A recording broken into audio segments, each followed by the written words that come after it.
Les amis, vamos! On y est! On va aller chercher cette 15e Ligue des Champions en 18 finales.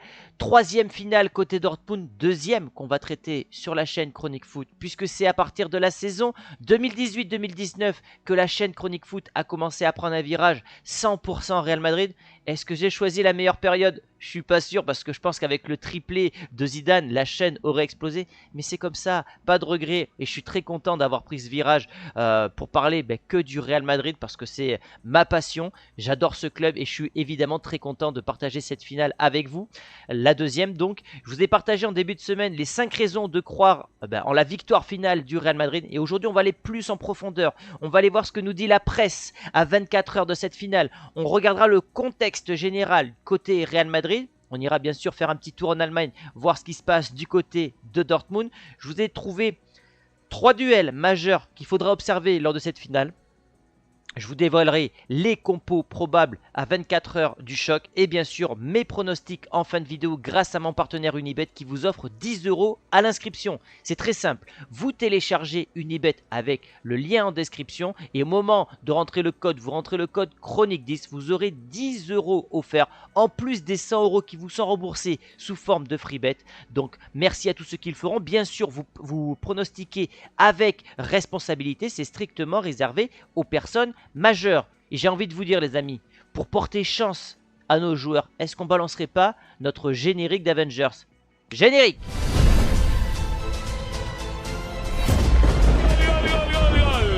Gol de Bellingham. Vamos Vinicius, vamos Vinicius, Vinicius dentro.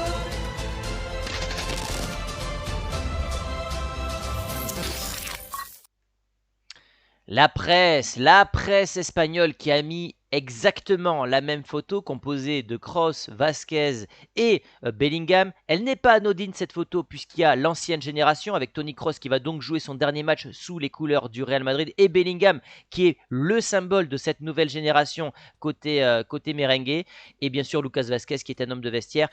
Destination, la decimoquinta, la 15e et la famille Real Madrid à droite. Vous voyez qu'ils sont tous habillés pareil.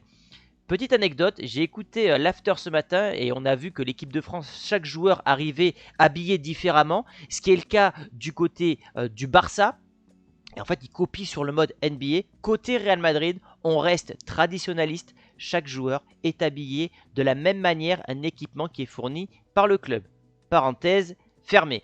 Premier contexte, c'était évidemment ce choix de gardien entre Lunin et Courtois, mais finalement Lunin est malade.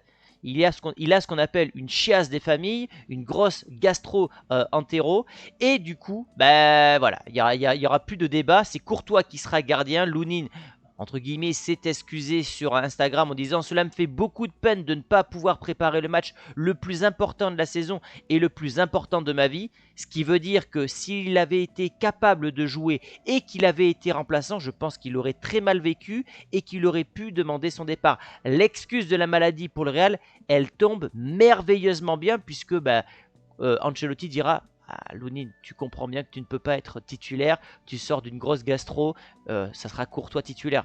Et le débat est réglé, on s'en sort merveilleusement bien les amis. Et puis il dit évidemment, il va soutenir ses coéquipiers, sachant qu'il va rejoindre l'équipe que demain, le Real a demandé à ce qu'il soit séparé de ses coéquipiers pour ne pas qu'il transmette sa maladie, évidemment. Ça leur est foutu mal que toute l'équipe ait la gastro. Mais en tout cas, il viendra encourager ses coéquipiers et il pourrait évidemment porter la coupe en cas de victoire. Le contexte, c'est évidemment cette bombe de Rodrigo. On en a fait une vidéo, on ne va pas s'éterniser là-dessus, mais ça peut peut-être perturber certains coéquipiers et le joueur en lui-même. Bien sûr, il sera attendu et je pense que le Brésilien va nous sortir un très gros match pour faire taire toute critique à son sujet, sachant qu'il a affirmé qu'il va rester au Real Madrid la saison prochaine, même si Manchester City visiblement est intéressé par le profil du Brésilien.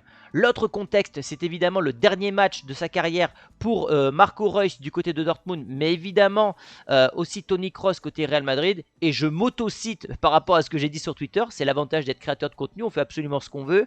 Gagner sa première Ligue des Champions à Wembley contre Dortmund, c'est fait pour Toni Kroos. Gagner sa dernière Ligue des Champions à Wembley contre Dortmund, en cours de téléchargement, l'histoire serait totalement dingue. Donc évidemment, on a consacré 2 vidéos au départ, à la retraite de Tony Kroos, faudra observer avec attention ce match-là, puisque ça sera terminé. On ne réalise pas, mais il ne portera plus jamais le maillot blanc, le maillot merengue.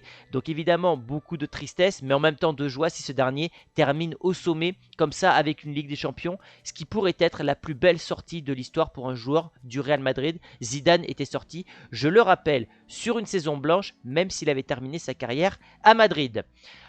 Évidemment, dans le contexte, comment ne pas évoquer ce joueur-là? Bellingham, c'est l'histoire dans le match. Bellingham qui quitte Dortmund pour rejoindre le Real Madrid. Et c'est quoi la finale l'année suivante? Real Madrid-Dortmund. C'est incroyable. Est-ce que c'est pas son année à l'anglais? Est-ce que toutes les planètes ne sont pas alignées pour que ce mec-là rafle tout? Euro, Ligue des Champions, Ballon d'Or, l'avenir nous le dira, mais en tout cas évidemment ça sera l'histoire dans le match, sachant que c'est sorti hier, c'est le joueur qui a le plus de cotes au monde, 280 millions d'euros. Imaginez-vous s'il remporte ce que je viens de vous dire, Euro, Ligue des Champions, Ballon d'Or, sa cote pourrait dépasser les 300 millions d'euros. Vinicius est deuxième, Rodrigo est quatrième. Voilà, beaucoup de joueurs du Real Madrid dans le top 5, c'est normal, c'est lié à la jeunesse et au potentiel des joueurs. Le nouveau logo d'Adidas, ça y est sorti avec Jude Bellingham, le JB. Cette veste, je l'adore. Alors, je vais vous demander quelque chose. Si vous voyez passer sur les réseaux une vente de cette veste, partagez-moi tout ça sur Instagram ou sur Twitter, mais plutôt sur Instagram parce que je veux la voir. Elle sera collector. J'aime ce côté rétro. Moi, j'adore les vestes comme ça rétro avec le logo Adidas rétro, ce col qui monte très haut. J'adore. Après, ça dépend des goûts, mais en tout cas, moi, j'adore. Donc, si vous voyez passer une vente comme ça sur Internet, n'hésitez pas à me partager vos liens. Le contexte, c'est évidemment Gareth Bale. Vous le savez pour ceux qui suivent la chaîne depuis très longtemps.